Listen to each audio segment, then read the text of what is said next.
and then you could look at the same society over time. Okay? And so we might talk about, if you look at this society, when you go to examine a society, there's certain ways that you would analyze. Okay?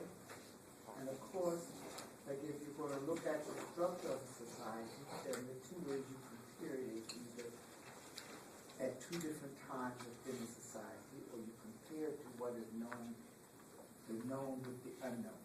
So you might go in and say, well, this society does this different than mine does. Okay?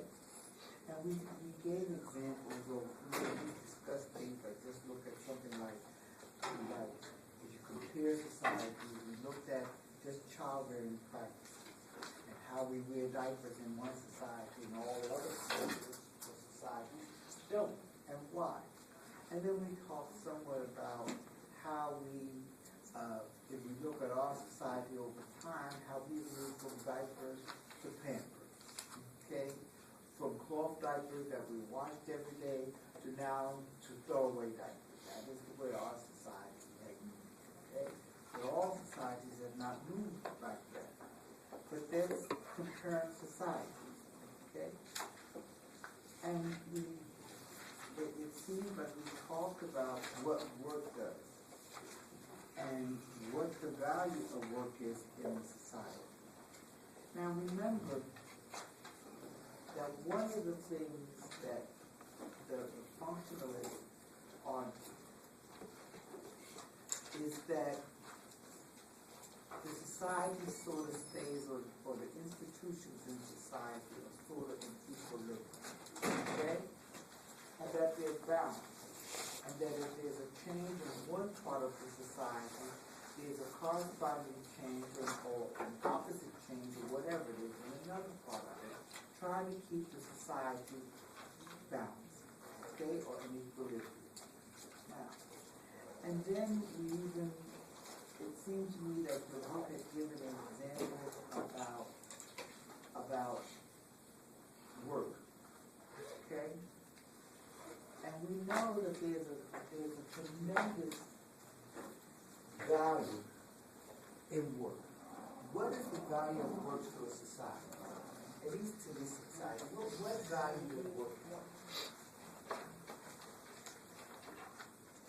A wage? It gives you a wage. And what's the purpose of the wage? To make money. You say to gain resources is one. The other is to make a living. Now, what do you mean when you say to make a living? To be able to maintain and provide food or anything you want to do for me.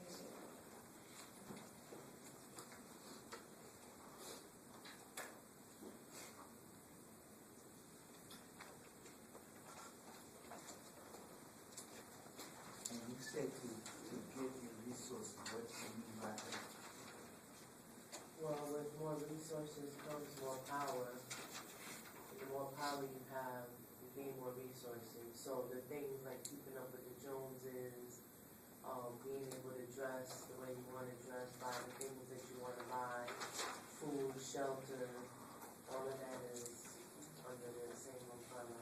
Okay, I accept what you're saying, okay, but I think that work serves probably, I want to say,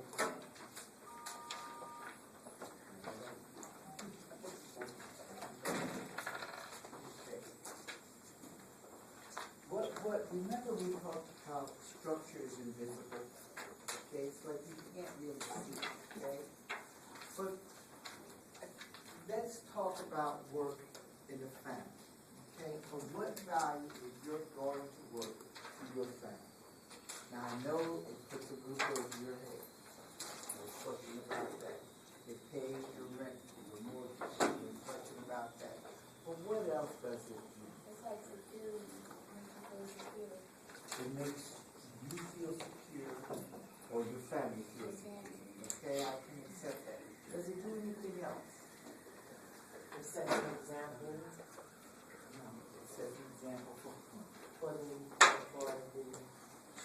children that are growing up to give them a work ethic. Go on. It's like a reward system, you work, you get money, you gain esteem, because everybody's proud of you for doing the right thing. But now notice that these are things that you don't necessarily see. There's a lot of how can I say, there's a lot of things that are transported or built in terms of socialization of your children. And the kinds of things that keep the society functioning. Okay? One, your children, your family, your neighbors, everybody sees you going to work every day. Okay? They know that teachers go to work every day. Is this what you wanted? Okay. Now, so that you see that.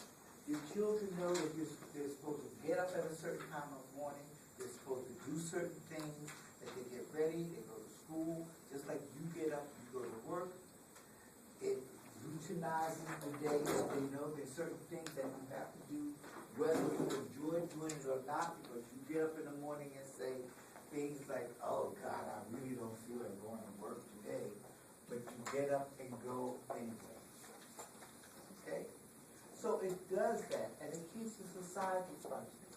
And you notice the one thing that everybody, that people complain about, okay? When they talk about the problem in this country is what do they say? We don't even want to say it's economics, but it's the economy. Okay, we look at our presidential election. What's the argument? It's the economy. But what is it that they come out arguing? They always come out arguing jobs. You didn't give us any jobs. You didn't give jobs fast enough. The job market is not growing. Why? What's so important about jobs? Believe it or not, because we've always said jobs are important. Why are jobs important? Or is it possible that jobs could be unimportant? Okay? Now I know this sounds strange, all right? But you see, we have always act as though jobs are the most important thing we could do. Okay? Now I ran to work, does a lot of things, a whole lot of things. But we will sacrifice people for jobs. Okay? If you go back over time, okay, and these are things we know. If we say there's pollution, okay, and the pollution is destroying the country because every place you go you can't breathe, and trust me, there are parts of the country you really can't breathe, okay? What do we argue? What do the people who say if you have an environmental protection agency, what are the people who say we don't need them? What's their argument? Think about it. The argument says you're destroying jobs. That's what they say. Think about it. We would rather have the air polluted so that we can work. If you talk about the coal industry, you look strange. Am I not telling the truth? Okay? If we look at the coal industry, notice what happens. It's always, the argument is jobs. Now I say this, but now I'm going to sort of take it off with a tangent to brainwash you a little bit. Okay? See, I don't know that it's about jobs. I think it's about people at the top making money. And so the way that I, being super wealthy, make money is to put you to work. Okay? And to make you think it's important for you to work and to get so that I can make some money because you make money at the same time. And there's some legitimacy in that. Okay? But notice, go back a step, all the way back in your history. Why did slavery get such a foothold in this country? Anybody got an idea? It was labor. And what is that? That's economics. Who's making money? Experts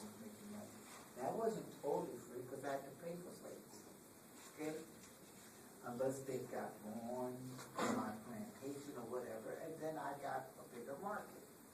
But notice that when it came time for people setting up the Constitution, the big argument was, are we going to permit slavery or not? See, that's what the argument was. And notice that we had a whole economic system developed around that. The whole South was developed, the whole economic system, the so-called agricultural system, was built upon slavery, or people working. Okay? Now, so now what happens is that we have seen this happen time and time again. Okay? That what happens is that when it comes time for health, like clean air, clean water, all these things, or somebody making money in the system, we make the money. But it's translated in you need a job. And so you would rather give up your job, or you would rather breathe for it, work in a coal mine. You know how many people work in coal mines? Okay? Because we've got things like if you don't work, you got a problem. If you don't work, you're not pulling your weight. Okay? Now, I'm not saying that work is not important, it is important. But we've got to find a way, or you have got to find a way to balance the two. Okay? Now, so, now we know that work gives us some level of equilibrium. Okay? Now, and it teaches our job responsibility. And we talked about how it changed things from defining the rush hour to define prime time. It did all of those things. Okay? Now, note something else. That our society is changing over time so that now what happens is that people really need more education to work. Let me rephrase that. Because you probably don't. Yeah, good job. Well, it depends on what we call a good job. Okay? Please bear in mind that this has moved very much into, I think the book says, a technological and service economy. Okay? Technological and service economy. Most people work in services. Okay? What services do you provide? Where's the service workers? Where do you find the service workers? That's food, In fast food chains. Okay, I'll accept that. factory. Very much probably here one could argue in factories. But notice when you go to the restaurant, somebody's working, serving. You go to the gas station and you see this thing, somebody's servicing. Every place you go, somebody's giving you a service, right? Now, how much education does it take for that? Oh, gosh. Let's take it. What about people that service cable? You have to have some kind of knowledge to be a technician to install the cable. How much education? You think they can't teach you how to install a cable? Around our phone company.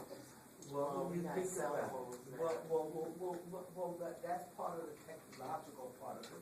But think about what I'm saying is, that once you put in electricity to keep two wires, negative and positive apart, you don't have too much of a problem. Your problem is when you're too dumb and you put them together. Okay? All right. Now, I know that, I'm making light of that because it's a little bit more complicated than that, okay? And I know that there are people like people who learn how to work on cars, okay? And you could be an average mechanic and work on a car. Now today it's a little bit more complicated because they'll send you to school to teach you something else on how to work on a car. But now let's go back and talk about learning.